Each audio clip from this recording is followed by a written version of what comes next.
Olá, pessoal, tá começando mais um episódio da Rádio Novartis, da nossa série especial sobre diversidade e inclusão. E hoje a gente vai conversar sobre orientação sexual. Eu tô aqui com o Matheus, com a Bia e com o Gui, e eles vão me explicar a diferença entre identidade de gênero, orientação sexual, expressão de gênero e sexo biológico. Bom, vamos lá. Para entender o conceito, a gente pode separar em sexo biológico, gênero, orientação sexual e identidade de gênero. O sexo, que é a parte biológica, se divide em fêmea, macho e intersexo.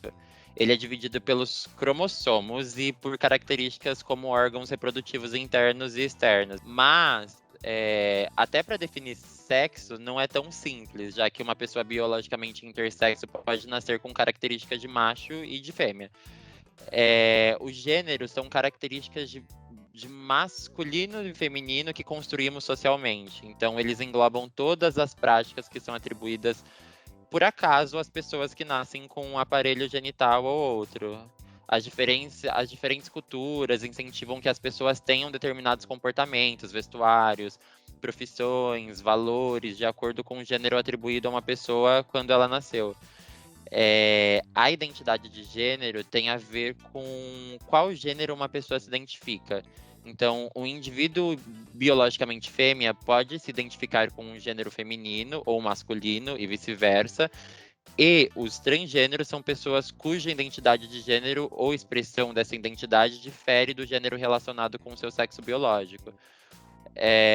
Ou também um indivíduo que é biologicamente macho, mas se identifica com o gênero feminino e se veste e se comporta de modo coerente com o gênero feminino. Quando a identidade e expressão de gênero é coerente com o gênero atribuído a uma pessoa, a gente chama ela de cisgênero.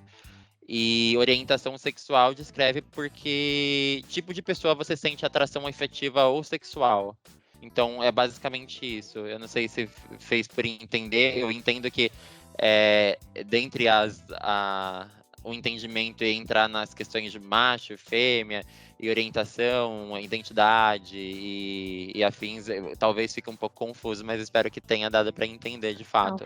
ficou super claro, mas são muitos conceitos, né? Para algumas pessoas pode ser tudo novo, mas eu acho que para mim sim ficou super claro e acho que para nossa audiência também. Alguém quer complementar esse tema? Acho que não complementar, mas porque o Matheus falou muito bem, mas trazer de forma bem resumida, assim. Então, o sexo biológico se refere ao órgão sexual que você nasceu no seu corpo, né? Então, geralmente você nasceu com uma vagina, é considerado feminino no momento do nascimento. Você nasceu com um pênis, é considerado masculino. A identidade de gênero, como você se reconhece. Então, pode ser que você se reconheça no mesmo gênero que foi lá definido pelo seu sexo biológico, pode ser que não. E o papel de gênero, né, a expressão de gênero é como você se mostra, como você mostra o seu gênero ao mundo, e a orientação sexual é a quem você se sente atraída, quem você ama. Perfeito, Bia, perfeito. Gui. Acho que vale uma complementação nessa parte, né? Alguns estudos, alguns locais não usam sexo biológico, né? Porque, digamos assim, que em alguns entendimentos, chamar de biológico uma pessoa trans não seria uma pessoa biológica, né? Entre aspas. Então, normalmente usam sexo designado no nascimento, né? Em alguns lugares você pode ver, em alguns termos científicos. Então, varia muito e é só mais uma opção de, né, falar o sexo biológico ou sexo designado ao nascimento. Acho Faz que é a todo única sentido. complementação que eu tenho para colocar nesse quesito aqui. Perfeito, Gui, faz todo sentido mesmo, interessantíssimo isso. E agora eu quero que vocês me expliquem quais são as siglas, né, do LGBTI e o que elas significam individualmente. Bora lá, vamos destrinchar essa sopa de letrinha, né? Sim. Começando pela primeira sigla, né, que é o L. O L representa as mulheres lésbicas, ou seja, também é uma sigla que representa a orientação sexual de mulheres que amam e se sentem atraídas por outras mulheres. De maneira bem semelhante, a gente tem a segunda sigla, né, que é a G, que representa homens gays, ou seja, homens que amam e se sentem atraídos por outros homens. Complementando o que a Bia acabou de falar, a gente tem o B, né? E no B a gente vai conseguir deslanchar algumas outras letrinhas, que é o P e o não H. O B são pessoas bissexuais, que elas acabam gostando de mais de um gênero, né? Seja, né, mulheres que amam mulheres, homens que amam homens, mas pessoas que amam pessoas. Dentro dessa a gente pode também entrar no pansexuais, que também significa isso, né? A grande diferença entre um e outro, basicamente, é nas diretrizes que eles seguem, né? Mas de maneira geral significam a mesma coisa. Seguindo essa linha, tem uma sigla que as pessoas falam, não é muito conhecida, mas tem, então às vezes é importante comentar aqui, que é o NH, que seriam não héteros. Basicamente é uma pessoa que ama pessoas também, só preferem não usar o termo bissexual ou pansexual. Sobre as outras siglas, né, o T, o I e o mais, a gente vai acabar falando um pouquinho mais no próximo podcast, mas o T significa, né, transexuais, o I significa intersexo, e o mais, ele está abrangendo outras siglas que fazem parte da comunidade LGBT, que acabam sendo queer, que podem ser assexuais. Então a gente vai falar um pouquinho mais sobre isso no próximo podcast. Perfeito, já estou ansiosa para saber mais. Mas antes disso, me expliquem mais uma coisa. O que significa a escala de Kinsey?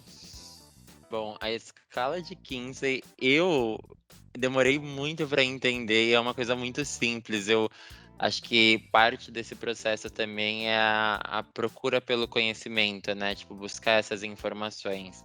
A escala de Kinsey é um estudo da década de 40 realizado pelo Alfred Kinsey, acredito que eu esteja falando certo o nome dele, que consiste num tipo de escala de sexualidade. Então, ela é dividida em 7 partes que vão de 0 a 6, sendo 0 exclusivamente hétero e 6 exclusivamente homo.